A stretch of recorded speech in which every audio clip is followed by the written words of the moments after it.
నమస్తే అండి, welcome back to our channel ఇట్లు మీనేస్తాం. ఛానల్ని ఫస్ట్ టైం కనుక ఎవరైనా చూస్తున్నట్లయితే ఒకసారి ఛానల్ విజిట్ చేసి మీకు ఏమైనా యూస్ఫుల్ అయ్యే వీడియోస్ ఉన్నాయని చెక్ చేసుకొని ఛానల్ సబ్స్క్రైబ్ చేసుకొని సపోర్ట్ చేయండి. ఈ వీడియోని చివరి వరకు చూడండి. ఒకవేళ నచ్చినట్లయితే ఒక లైక్ చేయండి. మీ ఇచ్చే లైక్ చాలా సపోర్టుగా ఉంటుందండి. ఈరోజు వీడియో ఫుల్ వ్లాగ్ చేస్తున్నానండి. అంటే మార్నింగ్ నుంచి డే నైట్ ఎండ్ అయిపోయే వరకు అండి. అంటే ఇదేమో ముందు రోజు కోసం ఏమేమి ప్రిపేర్ చేసుకోవాలని చెప్పేసి నైట్, ఇదేమో నేను డ్రై ఫ్రూట్స్ అన్నీ నానబెట్టుకుంటున్నానండి. కిచెన్ క్లీన్ చేసేసుకొని గిన్నెలన్నీ కడిగేసుకొని, అంటే కొంచెం డిష్ వాషర్ పని చేయట్లేదనమాట. దానికోసం అని చెప్పేసి మేము మళ్ళీ రిపేర్ చేయించినా కూడా ఏదో ప్రాబ్లం వచ్చిందండి. ర్యాట్స్ చాలా ఉన్నాయి, ఎంత చేసినా కానీ పోవట్లేవు. వాటి వల్లనే మేము 11,000 పెట్టేసి రిపేర్ చేయించినా కూడా మళ్ళీ ప్రాబ్లం వచ్చేసిందండి. సో అది తీసుకొచ్చి మిషన్ని లోపల పెట్టలేము. సో ఇప్పటికైతే నేనే గిన్నెలన్నీ క్లీన్ చేసేసానండి. మార్నింగ్ కోసం డ్రై ఫ్రూట్స్ నేను చేస్తుంటే మా పిల్లలు కూడా వచ్చేసారనమాట.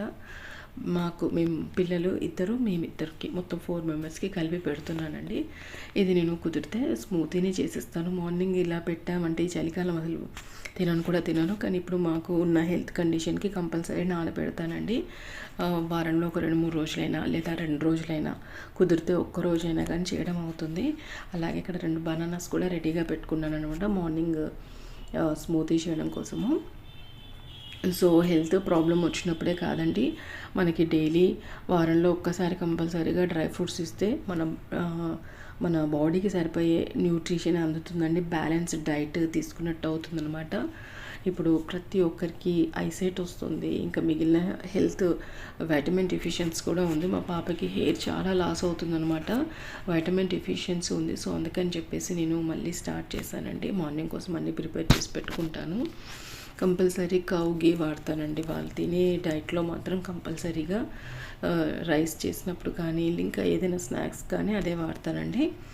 ఇంకా సో అన్నీ సర్ది పెట్టేసేసి పడుకున్నానండి. ఇది మార్నింగ్ లేవగానే నేను ఫస్ట్ ఒక ½ అన్ అవర్ నాకు యోగా అవన్నీ చేసేసుకొని వచ్చేసిన తర్వాత హాట్ వాటర్ ఒక సైడు, అలాగే జీరా వాటర్ పెడతానండి. ఇది నా డే రొటీన్ అండి. మీరు కావాలంటే నా పాత వీడియోస్ ఏది చూసినా కూడా ఖచ్చితంగా ఉంటుంది.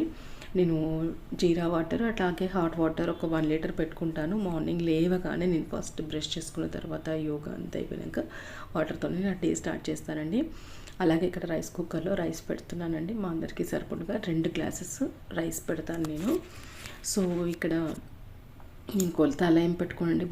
రైస్ అయితే 2 గ్లాసెస్ పెట్టుకుంటాను. ఇక్కడ మిడిల్ ఫింగర్ గీత వరకు వచ్చినట్టయితే అంతవరకు వాటర్ పోసేస్తానండి. తగ్గట్టుగా కరెక్ట్గా అయిపోతుందండి.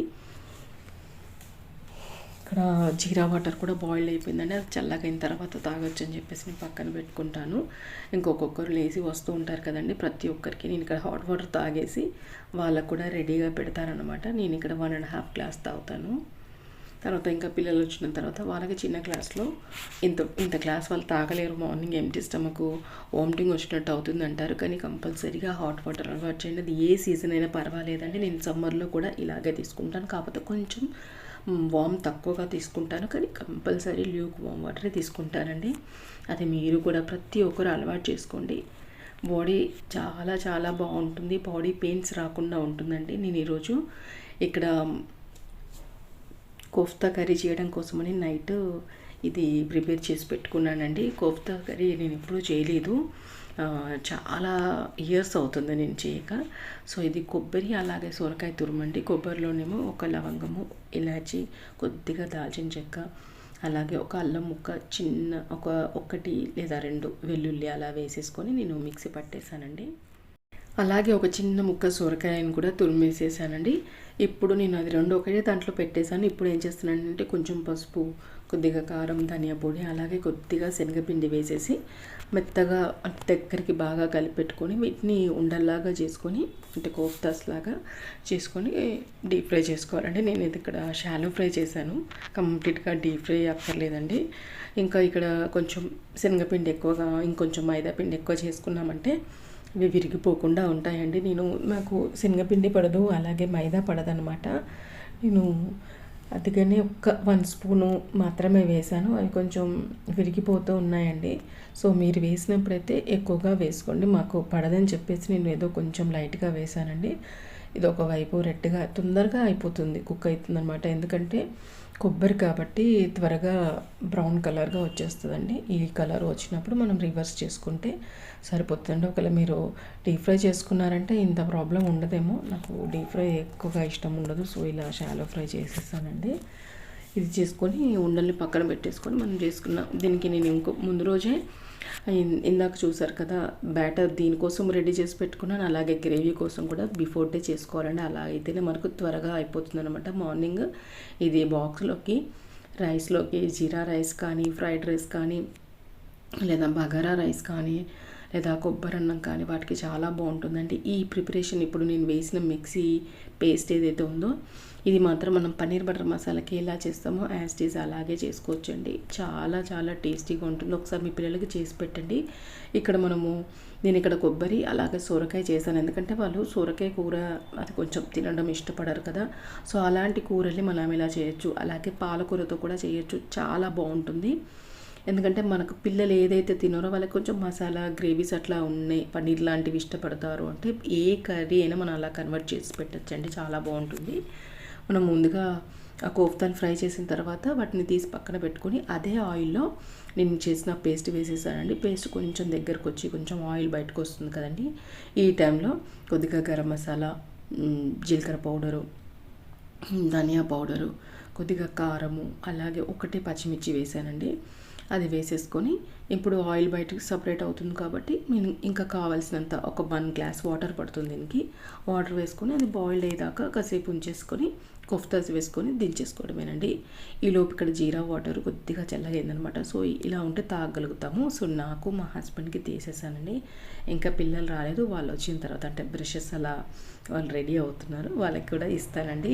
పిల్లలకు కూడా ఇస్తే చాలా మంచిదండి. మార్నింగ్ లేవగానే అంటే వాళ్ళకి డైజెషన్ ప్రాబ్లం, వాళ్ళు కొంచెం బాగుందని ఒకరోజు ఎక్కువ తింటారు, ఒకరోజు తక్కువ తింటారు. ఎప్పుడైనా స్కూల్లో ఫ్రెండ్స్ షేర్ చేసుకోవడం కానీ, స్కూల్లో వాటర్ కానీ, ఇంకేదైనా ప్రాబ్లం కానీ వాళ్ళకి డైజెషన్ ఉంటుంది. డైజెషన్ సరిగా లేకపోయినా, కొంచెం గ్యాస్ట్రిక్గా ఉన్నా, బ్లోటింగ్గా ఉన్నా మార్నింగ్ జీరా వాటర్ తీసుకోవడం చాలా చాలా మంచిదండి. చూసారు కదండి, అన్నం పర్ఫెక్ట్గా ఉడికింది. నేను అలాగే కొలతతోనే చేస్తానండి. ఇక్కడ నేను కర్రీ తీసుకొచ్చేసి హాల్లో పెట్టేశానండి ఫ్యాన్ దగ్గర. ఎందుకంటే వేడిగా ఉన్నప్పుడు కోఫ్తాస్ వేసేస్తే తొందరగా విసిగిపోతాయి అన్నమాట. సో నేను ఇక్కడ తీసుకొచ్చి చల్లగా అయిన తర్వాత కోఫ్తాస్ వేసేసి కలిపేశానండి. సో ఇలా పర్ఫెక్ట్గా అయిపోయింది చూడండి. అలాగే నేను డ్రై ఫ్రూట్స్ స్మూతీ మొత్తం నట్స్ అంతా వేసేసి కొంచెం తగినంత వాటర్ వేసేసుకొని స్మూతీ చేసేసానండి. అదే ఈరోజు పిల్లలకి ఇస్తున్నాను అనమాట. ఒకటే బనానా వేసేసాను. ఇది మార్నింగ్ కనుక, ఎందుకంటే ఈ చలికాలం వాళ్ళు టిఫిన్ తినమన్నా ఎంత మంచిది చేసి పెట్టినా కూడా వాళ్ళు తినట్లేరండి. ఎందుకంటే కనీసం ఏదైనా పూరి ఇచ్చినా కూడా తినట్లేరు చలికి. సో ఇలా జ్యూస్ చేసేస్తే ఏ ప్రాబ్లం ఉండదండి, హ్యాపీగా తినేసి వెళ్ళిపోతారు. ఇంకా నేను టిఫిన్ ఏమీ వ్లాగ్ తీయలేదండి. టిఫిన్ బాక్సెస్ పెట్టడాలు అవేమీ తీయలేదు. సేమియా ఉప్మా చేసేసాను పూట. అలాగే ఈ కోఫ్తా కర్రీ బాక్సెస్లో పెట్టేసి ఇచ్చేసానండి మా హస్బెండ్కి, అలాగే మా పిల్లలకి కూడా.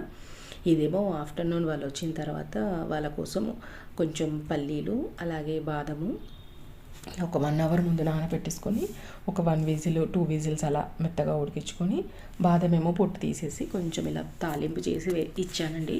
ఇలా కూడా ట్రై చేయొచ్చు, చాలా బాగుంటుంది ఇది. ఎందుకంటే పిల్లలు వాళ్ళు సరిగా న్యూట్రిషన్ డైట్ వాళ్ళకి సరిగా లేకుండా ఇలా న్యూట్రిషన్ డెఫిషియన్సీ, వైటమిన్ డెఫిషియన్సీ ఉన్న పిల్లలకి ఆఫ్టర్నూన్ స్కూల్ నుంచి రాగానే నేను ఫ్రూట్స్ లేదా డ్రై ఫ్రూట్స్ ఇలా ఇస్తున్నానండి. ఎందుకంటే మా పాపకి ఐరన్, అలాగే విటమిన్ డి, అలాగే B12 చాలా తక్కువగా ఉందండి. సో అదండి, ఇది స్నాక్ అయిపోయిన తర్వాత నైట్ డిన్నర్ అందరికీ చపాతీస్ చేసేసానండి.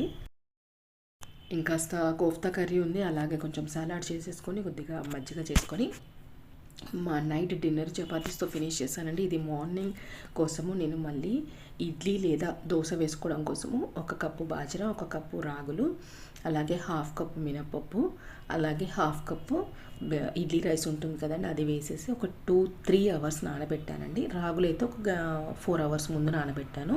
దాని తర్వాత మినపప్పుని కొద్దిగా మెంతుల్ని యాడ్ చేసుకొని ఇంకొక 3 అవర్స్ నానబెట్టేసుకొని దీన్ని నైట్ రుబ్బేసి పెట్టానండి. దీన్ని మనం ఎలాగైనా చేసుకోవచ్చు. అలాగే పావుబాజీ కోసం నేను మిక్సర్ కూడా రెడీ చేసి పెట్టుకున్నాను. మొత్తం కర్రీ జస్ట్ తాలింపు వేయాలి. అలాగే ఇదేమో చాట్ చేయడం కోసమని బఠానీలు ఒలిచి పెట్టుకున్నానండి.